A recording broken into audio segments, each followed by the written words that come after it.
વિદ્યાર્થી મિત્રો, તમારે કાલે પેપર છે. જો તમે ડાયરેક્ટ પેપર 3 જોતા હો તો તમને જણાવી દઉં કે આગળ પેપર 1 અને પેપર 2 મોસ્ટ ટાઈમથી પેપર મૂકેલા છે. તો પહેલાં આ વિડીયો જોજો, પછી આ વિડીયો જોજો. ઓકે મિત્રો, તો આપણે જેમ આગળ પણ કીધું એમ વિભાગ એનું સોલ્યુશન સાથે તમને આપણે આપવાના છીએ વિડીયોની અંદર, અને વિભાગ BCDમાં કયા દાખલા આવશે એનો પણ તમને સ્ક્રીનશોટ તમારે લઈ રહેવાનો છે.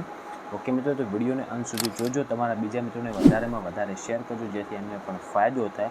અને આ ઉપયોગી વિડીયો માટે આપણી ચેનલને સબસ્ક્રાઈબ કરજો. વિડીયો શરૂ થાય પહેલાં તમને જણાવી દઉં, ક્યારેય પણ આવું સેમ પેપર તમારે આવશે નહીં. તમારે આ પેપરની અંદરથી જો એટલીસ્ટ 10 ગુણના 3 પેપરની અંદરથી 10 ગુણનું પૂછાય તો તમને ઘણો બધો ફાયદો થશે વિભાગ એની અંદર. ઓકે, વિભાગ BCDમાં પણ એ રીતના દાખલા તો આવશે જ. હવે એ રીતના દાખલા શીખવા માટે તમારે ડિસ્ક્રિપ્શન બોક્સ ખોલવાનું, અને દરેક વસ્તુની લિંક તમને નીચે આપણે ફ્રીમાં અપલોડ કરેલ છે, તો એ પણ તમે એકદમ ફ્રીમાં જોઈ શકશો. તો જોઈ અને શીખીને કાલે પેપર આપજો. જો મિત્રો, હવે વિભાગ એનું આપણે IMP છે, એટલે તમારે ખાસ સોલ્યુશન જોવાનું છે. આ રીતના પ્રશ્નો તમારે આવી શકે છે કે જે 2 અંકની સંખ્યાનો એકમનો અંક x+5 અને દશકનો અંક x-5 હોય તો તે સંખ્યા ખાલી જગ્યા છે. તો એમાં જવાબ આવશે ઓપ્શન C, 11x-45. બીજું છે દ્વિઘાત સમીકરણનો ઉકેલ શોધવાનું દ્વિઘાત સૂત્ર તરીકે ઓળખાતું સૂત્ર ખાલી જગ્યા નામના ગણિતશાસ્ત્રી આપ્યું.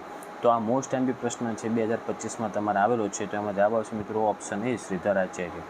ત્રીજું છે એમાં D શોધવાનું છે. D શોધવું એટલે કે બીજા પદમાંથી આગળનું પદ બાદ કરવાનું. તો એમાં જવાબ આવશે મિત્રો ઓપ્શન D, 61. ચોથું છે ઉગમ બિંદુ મધ્યબિંદુ હોય તેવા એક રેખાખંડનું એક અંત્યબિંદુ બીજા ચરણમાં છે. તો બીજું અંત્યબિંદુ ખાલી જગ્યા ચરણમાં હોય તો એમાં ઓપ્શન D આવશે, ચોથા ચરણમાં. પાંચમો દાખલો છે જેની કિંમત થશે 9. છઠ્ઠામાં તમને n/2 - CF કેટલું થાય શોધવાનું છે. તો એમાં જવાબ આવશે મિત્રો ઓપ્શન C. પછી ખાલી જગ્યા શોધવાની છે. સાતમામાં ગુસા શોધવાનો. જુઓ, દરેક પેપરમાં ગુસા શોધવાનો દાખલો આવે છે, તમારે ગુસા શોધતા શીખી જવાનું છે.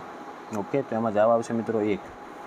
પછી આઠમું છે એમાં બહુપદીની ઘાત કેટલી છે. તો એમાં જવાબ આવશે મિત્રો 3. જે મોટામાં મોટી ઘાત હોય ને બહુપદીની ઘાત કહેવાય.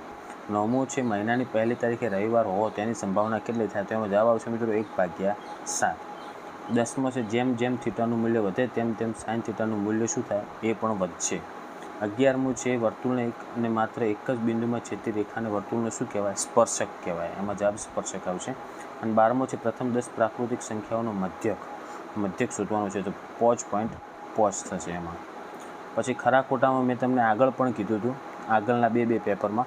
જો તમને આવડતા હોય તો તમે એ પ્રમાણે સોલ્વ કરજો. જો ન જ આવડતું હોય ને કશું 4માંથી, તો તમારે શું કરવાનું, બધા સાચા કરી દેવાના. એટલે એટલીસ્ટ 2 ગુણ તમારે એની અંદરથી આવી જશે. 13મામાં પહેલું ખોટું થશે, 14મું સાચું, 15મું ખોટું અને 16મું સાચું થશે. પછી એક વાક્યમાં જવાબ આપવાનું છે. 17મું છે સમાંતર શ્રેણીનું nમું પદ શોધવાનું સૂત્ર. તો an = a + n - 1 × D. પછી 18મું છે વર્તુળને 2 બિંદુમાં છેદતી રેખાને શું કહેવાય, તો છેદિકા જવાબ થાય. 19મો છે યાદચ્છિક પ્રયોગની તમામ મૂળભૂત ઘટનાઓની સંભાવનાનો સરવાળો કેટલો થાય. તો એનો જવાબ આવશે 1.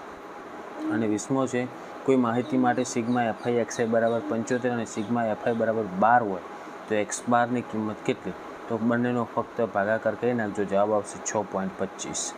હવે 21થી 24માં મેં આગળના બે પેપરમાં કીધું ને, આમાં પણ કહું છું કે તમારે પાઠ 11 અને પાઠ 12ના બધા જ સૂત્રો તૈયાર કરી નાખવાના. 15થી 20 સૂત્રો થાય છે, તમારે 4 ગુણ રોકડા.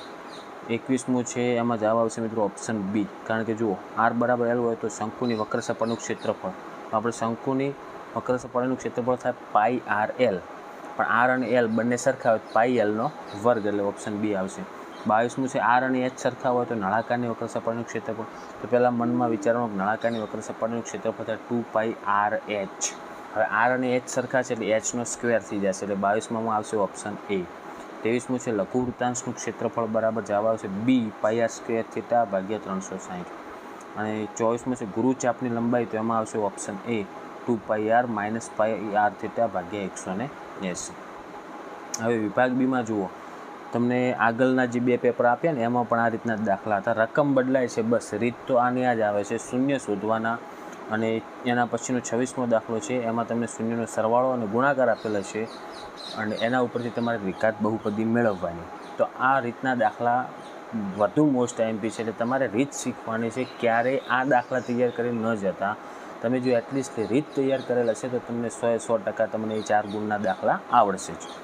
ઓકે, પછી 28 અને 29માં જુઓ, સમાંતર શ્રેણીમાં એક તો આવશે દાખલો પદ શોધવાનો અને બીજું આવે છે સરવાળો શોધવાનો. આ બે રીત શીખી નાખો. કોઈ પણ શ્રેણી હોઈ શકે, રકમ બદલાય પણ તો 4 ગુણ બીજા તમને એ મળશે. એટલે 4 ને 4 8 ગુણ તમારા વિભાગ બીમાં રોકડા ક્લિયર થઈ જશે આ હિન્ટ પ્રમાણે તૈયારી કરશો તો.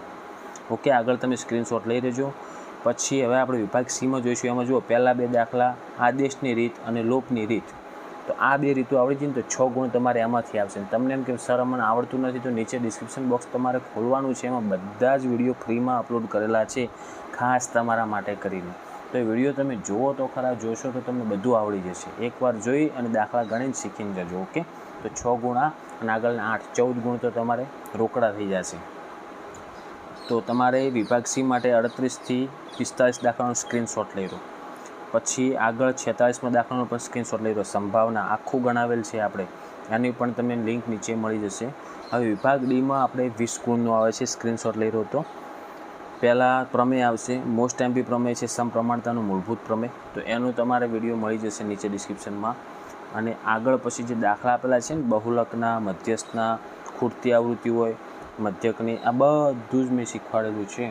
તો તમારે ડિસ્ક્રિપ્શન બોક્સ ખોલી આ બધા દાખલા જોઈ નાખવાના. ઓકે, અને 53મો અને 54મો એ પણ છે આપણે સંભાવનાના. તો એ પણ મોસ્ટ એમપી દાખલા છે. બેઠે બેઠા ચોપડીના દાખલા આપેલા છે.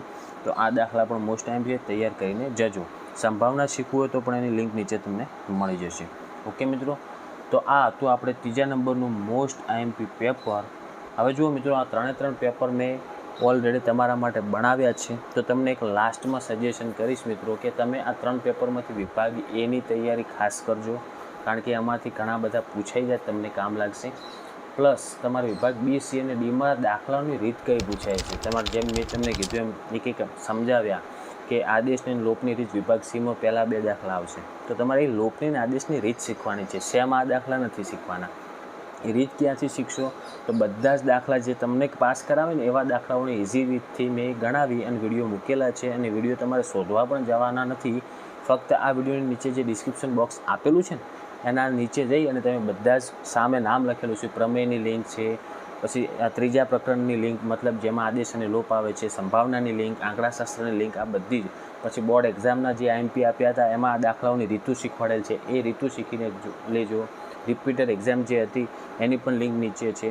તો આ બધા જ વિડીયોની લિંક તમારે જોઈ નાખવાની. એ વિડીયો જોઈ એ રીતના દાખલા શીખી અને પછી જ કાલે પેપર આપવા જજો. એકલો આ પેપર તૈયાર કરીને જતા નહીં. આવું સેમ પેપર ક્યારેય ન આવે મિત્રો. આ તમને સાચા મનથી હું વાત કરું છું. ઓકે, તો બધા જ વિદ્યાર્થીઓનો ડાઉટ ક્લિયર થઈ જાય. તમારે ફ્રીમાં શીખવું હોય આપણા વિડીયો ઘણા બધા મૂકેલા છે, તમે શીખી લો મફતમાં. તમારા માટે જ મહેનત કરેલી છે.